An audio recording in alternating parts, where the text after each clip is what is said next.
Na fala do Pedro Kizai, eu estava dizendo que tem um companheiro nosso chamado Breno Altman, que ele tem um programa que chama 20 Minutos com Breno Altman. E ele engana a gente, porque é no mínimo 1 hora. Então aqui foram os 3 minutos do Breno Altman. Bom, companheiros e companheiras, em primeiro lugar, agradecer a presença de todos e de todas, falar da minha alegria, da minha felicidade, estar aqui em Santa Catarina novamente. Eu, quando fui presidente do PT, vim várias vezes a Santa Catarina, não só a Florianópolis. Fui também a outros municípios, fui fazer campanha lá em Blumenau para Ana Paula na época. Tem companheiros que também faziam campanha que hoje estão em outros partidos. E reencontro aqui 2 antigos companheiros e companheiras, que é o Luiz e a Marlene, né, que já andaram por aí, estão hoje radicados aqui. Mas quero cumprimentar meu colega Pedro Kizai, o Rodrigo, o Caê, o Bruno. Cadê o Bruno? O Bruno junto com o Renê, eles foram meus motoristas. Eu vinha morrendo de medo, porque essa estrada aqui é perigosa. Já andei por aí quando não era duplicada ainda. Mas são motoristas cautelosos, não são pé pesado. Então também agradeço a solidariedade nesse aspecto. Foi só nessa viagem isso, viu? Só, também está aqui, a Dani Brás, a Adriana, enfim, todos os companheiros aqui, companheiras que partilham a mesa, e várias das coisas que eles disseram aqui são parte já do que eu ia dizer. Eu não quero ser muito repetitivo, porque ontem tanto o Bruno como o Renê cansaram de me ouvir lá.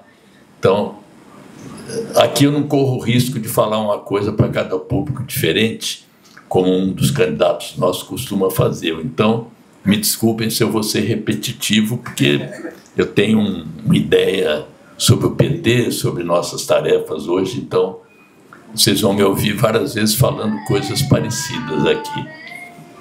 Mas eu vou começar.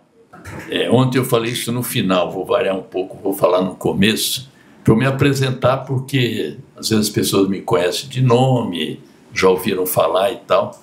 Eu vou só explicar por que surgiu essa candidatura, que não foi uma decisão minha, não é nenhuma ambição pessoal, nenhuma vaidade. Eu já estou até aposentado, mas não estou inativo. Mas queria dar mais essa contribuição para o PT, pela pressão de alguns companheiros, inclusive do Pedro Kizai, da Maria do Rosário, de deputados e deputadas lá, que qualquer um deles podia ser candidato, mas puseram isso nas minhas costas aí. Então, mas eu não estou arrependido, não. Então eu quero só uma coisa que eu disse ontem, para iniciar uma fala aqui mais articulada. Sou de uma geração antiga que foi temperada na resistência à ditadura militar, na clandestinidade e na cadeia. Muitos de nós perderam a vida e a liberdade. Eram tempos difíceis, nos quais a prisão, a tortura e a morte nos rondavam incessantemente. Aprendemos que a covardia e a acomodação jamais devem ser uma opção. Por essas lições que a vida foi me dando, é que tive de aceitar novamente a obrigação de concorrer à presidência nacional do nosso Partido dos Trabalhadores. Então, isso é um resumo das razões que me levaram a aceitar esse desafio. E não é um desafio de uma pessoa que vai salvar alguma coisa. Não é um líder carismático. Não é um cara bom de palanque, que nem o Caê aqui. Que nem o Kizai, que nem a Adriana, que nem a Dani, que nem o Bruno, mas que tem muita disposição para a luta. E muita disposição de fazer uma direção coletiva. Nós não vamos ter mudanças no PT com salvadores, com pessoas que, por terem um mandato, ganham uma eleição, vão modificar as coisas do nosso partido. Então, é um projeto coletivo e por isso eu me sinto muito à vontade, sabendo que vocês partilham desses desafios e querem, juntos e juntas, vencê-los. E para que a gente possa vencer aquilo que é mais importante na conjuntura, não deveria ser. O mais importante da conjuntura deveria ser a gente estar num governo que tivesse condições políticas e apoio social para fazer reformas estruturais, que pudesse levar na inteireza o que foi o nosso slogan de campanha, que era união, reconstrução e transformação. Eu brinco com jornalistas, que eu sou jornalista, o título era muito grande, não cabe, então corto transformação. E eu digo que não dá para reconstruir, embora a gente tenha reconstruído muito das ruínas que o Bolsonaro deixou, sem transformar. Senão você faz um retrofit, uma reforminha, um puxadinho, mas não faz a reconstrução total, porque elas estão imbricadas. Unir em outras condições, não unir as classes, que isso nós não vamos conseguir, e há quem imagine que isso é possível. E também não se reconstrói sem transformar. Então, eu queria que essa fosse a tarefa mais importante do momento. Infelizmente, pelas condições, felizmente por outra, o nosso projeto hoje virou uma meta. Qual é o nosso projeto meta hoje? Reeleger o companheiro Lula presidente do PT em 2026. E reeleger em outras condições para que a gente não fique submetido a um governo de coalizão que, pela sua composição, é incapaz de promover as reformas estruturais que o PT precisa e que fomos incapazes de fazer já no 5º governo. Quando a companheira fala da maior letalidade policial que está hoje na Bahia, talvez em relação ao movimento negro, sim, aos negros e negras, mas em termos estatísticos hoje, São Paulo já está ganhando da Bahia. Também nos 2 estados nós temos crescimento de colégios militares.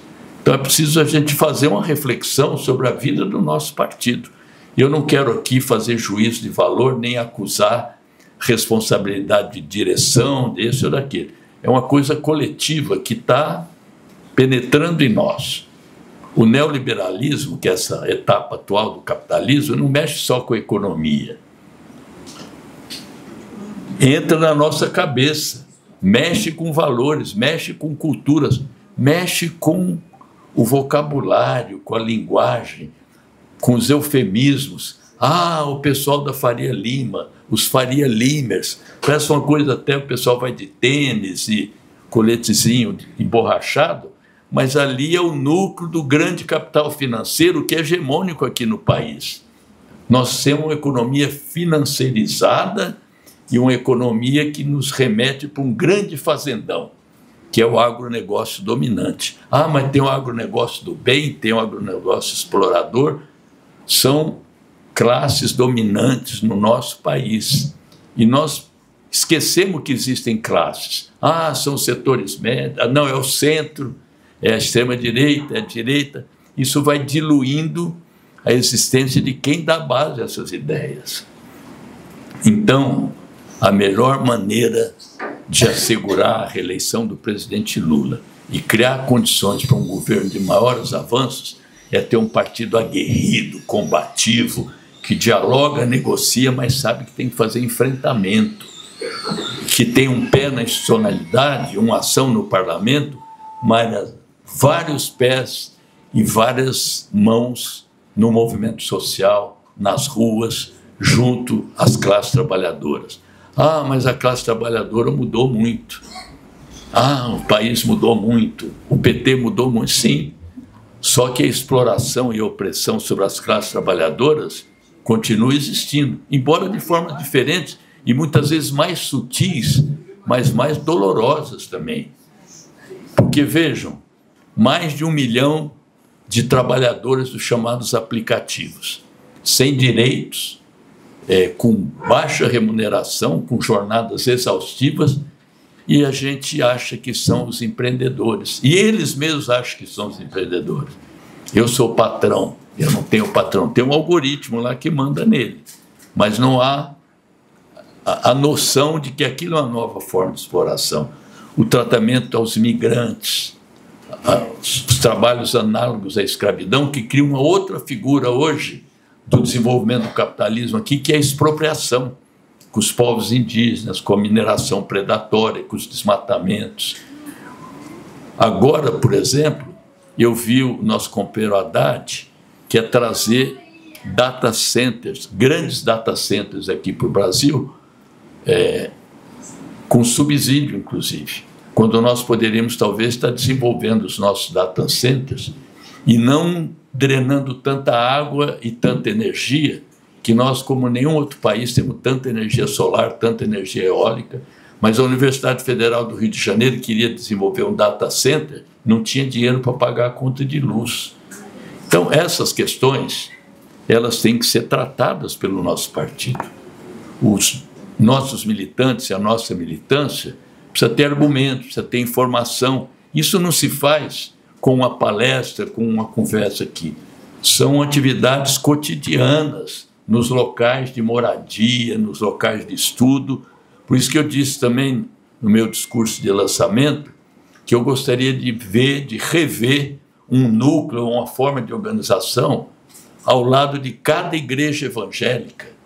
Porque, não, mas não pode fazer comparação com os evangélicos. Pode sim, porque eles hoje, muitos lugares, estão tendo mais identificação com a classe trabalhadora do que nós, porque estão no cotidiano, e nós aparecemos a cada 2 anos pedindo voto e organizando cabos eleitorais, que não era essa a prática do nosso partido.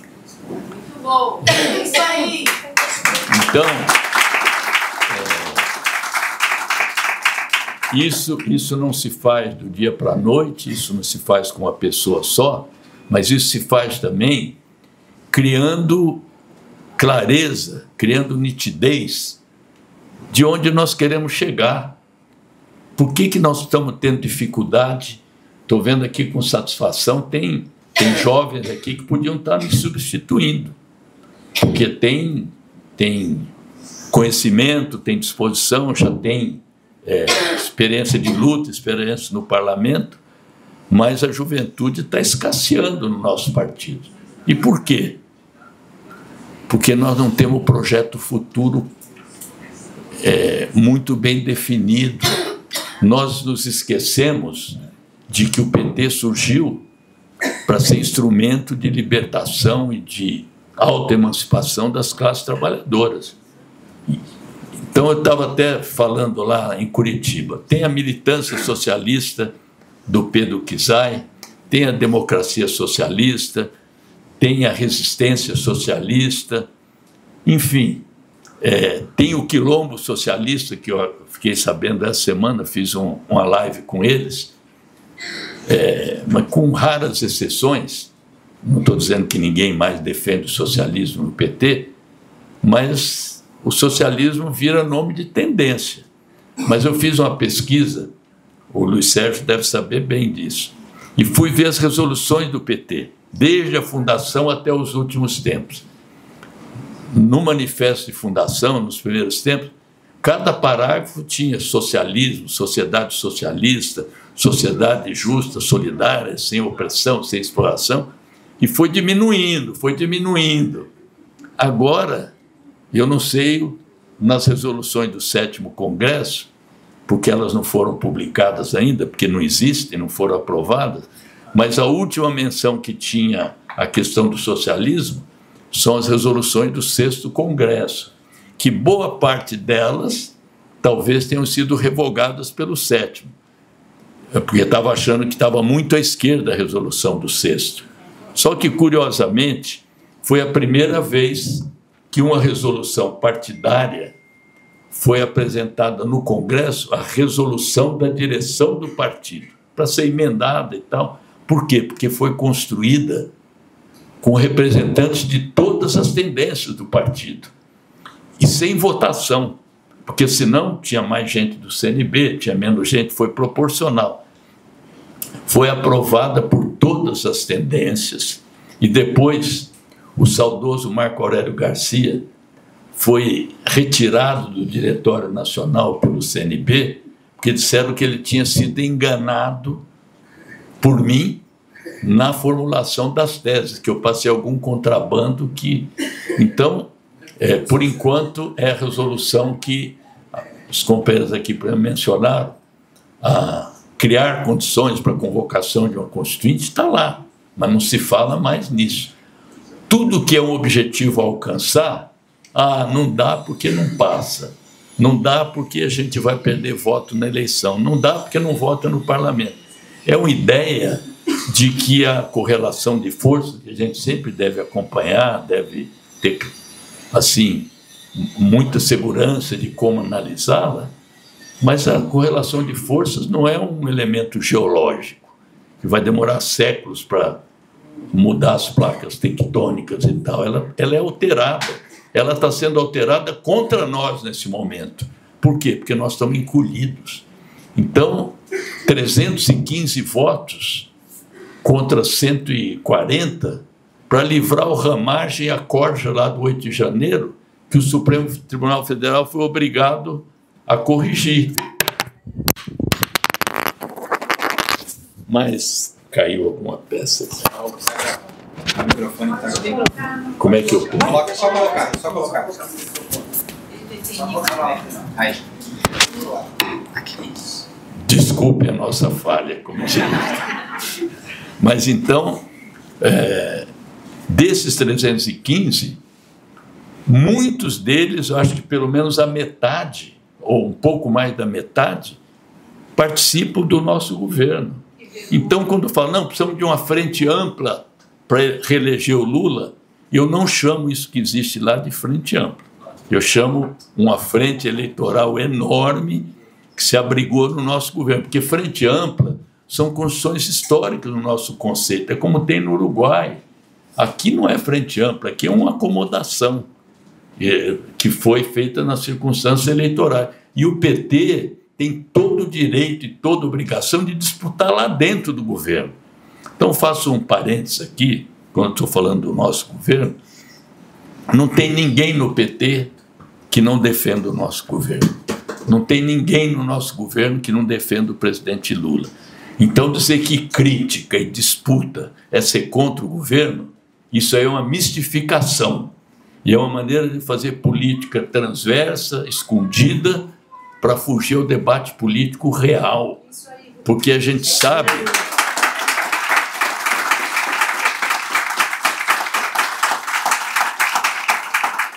Porque a gente sabe que uma das maneiras de ajudar o nosso governo é criticá-lo quando ele não está indo no bom caminho. É criar condições para ele alterar determinadas circunstâncias. Então, quando eu votei, por exemplo, contra o pacote do corte de gastos, eu falei por que eu votei contra. Não votei contra o governo, até porque não tinha resolução do PT, não tinha resolução da bancada, que isso é outra coisa que a gente precisa reaprender. A direção partidária, ela tem que orientar os parlamentares. Ninguém foi eleito pela sua beleza, é um projeto coletivo. E está claro para nós que as direções legítimas, elas têm sim que orientar a bancada. Por isso existe a questão do fechamento de questão. E como é que se fecha a questão? Uma reunião da executiva com a respectiva bancada para orientar a bancada a tomar posição coletiva. E virou o contrário agora. As direções não legítimas do partido são os parlamentares. Quem é que dirige o PT hoje? São prefeitos, governadores, o executivo nacional, os ministros, o presidente e os deputados, que são potentados, são uma espécie de sobas. Cada mandato é uma instância. Eu falo isso com convicção, porque eu sou parlamentar também. E, aliás, tenho compromisso público, e quero que vocês ouçam aqui, quero ouvir do outro candidato também, que se eu for eleito presidente do PT, não serei candidato à reeleição de deputado federal. Porque isso não é nenhum ato de campanha, porque em 2014 eu deixei de ser candidato à reeleição, a pedido do presidente Lula, pedido correto, que ele não repetiu depois, para poder coordenar a campanha da presidenta Dilma à reeleição. Não me arrependo, eu acho que foi muito bom e mostra que ser presidente do partido não é nenhum demérito em relação aos parlamentares. Então, o maior valor dos nossos parlamentares, uma bancada excelente, combativa, mas tem instância de direção. E as bancadas, elas são orientadas pela direção nacional, porque a gente assume, inclusive, quando o candidato assume uma carta de compromisso, que tem lá uma coisa que é secundária hoje, mas que muita gente não leva a sério, que é a contribuição financeira. E nós precisamos ter campanhas de arrecadação financeira para ser autossustentável. Até porque quem dá o dinheiro depois quer mandar. Parlamentar, os outros tal, passa a ser a vida do partido, porque quem paga manda. Então, não há nenhuma acusação aqui contra ninguém, é o que está existindo. Então, repetindo a questão do governo, né? Porque eu tenho que votar no candidato do presidente Lula. O presidente Lula não é candidato, ele é candidato a presidente da República. O presidente do partido, quem elege somos nós. E é por isso que no nosso slogan de campanha está lá: com a base, construir a esperança. O PT só é forte porque tem uma militância numerosa, muitas vezes anônima, que só é saudada nos momentos eleitorais, mas é quem sustenta o partido, quem ajuda, inclusive, a tirar o Lula da cadeia e mudar a conjuntura, fazendo com que ele virasse presidente da República, quando ninguém esperava isso mais. Então, repilo qualquer tentativa de dizer que o Lula tem um candidato e os outros que se contrapõem não são candidatos do Lula. Eu tenho até um videozinho curto que andei mostrando para alguns companheiros, a fala deve ter uns 20 segundos, em que ele fala a meu respeito, me chama para frente do palco, junto com o Boulos, com a Marta, com a Haddad, com a Erundina, para reconhecer que eu tinha atendido um pedido dele de tirar 141 dias de licença do mandato para ir atuar na coordenação da campanha do Boulos, que, por sinal, nem ele se licenciou. Eu fiquei lá tempo integral, o mandato. Então, é um reconhecimento público do Lula em outras ocasiões também. Então, se alguém tiver dúvidas a respeito, para tirar o debate do PED desse campo e ir para o campo do debate real, das diferenças. Então, por exemplo, eu não posso concordar que o Edinho, apontado como candidato favorito, no dia 3 de novembro de 2022, menos de uma semana após o segundo turno, deu entrevista, que está no Globo, está na UOL, está no G1, dizendo o seguinte: eu não sei, talvez o partido não concorde, mas é minha opinião pessoal, eu acho que deveria haver uma foto do Lula com Bolsonaro para pacificar o país. E seria uma sinalização importante para uma transição civilizada, como foi a passagem do Fernando Henrique para o Lula. É textual, vocês podem consultar, é fácil no Google, 3 de novembro de 2022, o UOL, Globo, Folha. No Globo é o seguinte, essa foto e tal para, como é que é? Esfriar, não esquentar e tal, para baixar a temperatura.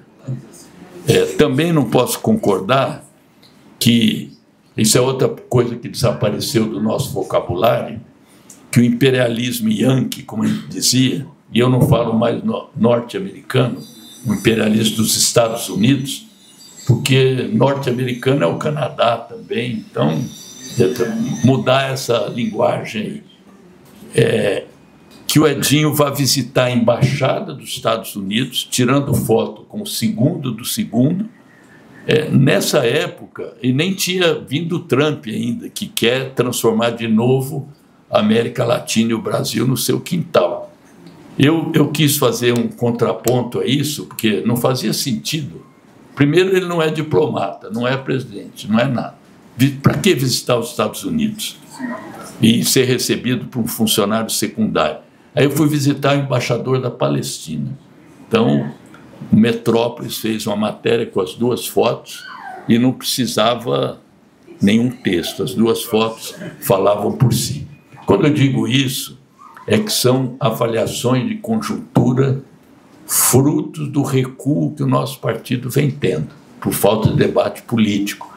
Até faço uma brincadeira, citando o companheiro Valério Arcari, do PSOL, que diz o seguinte: às vezes a gente recua tanto que é uma tática vitoriosa, que você vai recuando, recuando e pega o inimigo pelas costas. Então, nós não chegamos a cumprir o giro da Terra ainda, mas corremos esse risco se a gente continuar recuando tanto nas nossas posições. Agora, pelo menos essa contribuição eu estou dando, que as pessoas estão começando a voltar a falar de socialismo agora. Já vários companheiros começaram a... Não me refiro aqui ao Walter, que o Walter mantém acesa e segura a bandeira.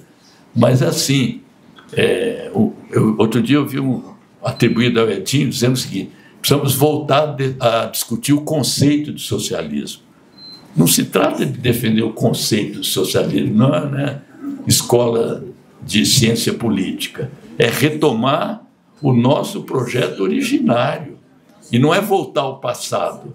Está na ordem do dia, gente, a devastação que ocorre no mundo, as guerras, a crise global que vive esse sistema, não pode ser tratada individualmente, nem como um conceito.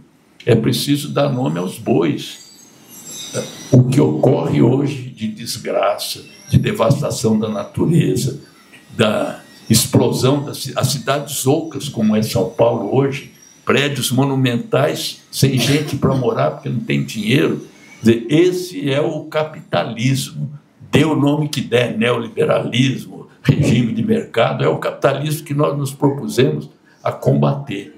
E quando eu digo hoje, não vem... não, mas o socialismo hoje... Ninguém está dizendo que vai construir a sociedade socialista ganhando eleição, mas nós precisamos fazer disputa de ideias, disputa ideológica na sociedade, combater o senso comum. É inadmissível a gente não dizer o que está acontecendo, a gente ficar botando esparadrapo naquilo que precisa tratamento de choque. Então, são essas propostas, essas ideias que eu acho que a gente tem que começar a alimentar com mais força. E, para isso, surgem propostas muito capazes de serem mobilizadoras. Foram mencionadas aqui, por exemplo, o plebiscito popular de 7 de setembro. Foi uma das propostas mais mobilizadoras, na minha opinião, que surgiram nos últimos tempos. Não vieram do PT.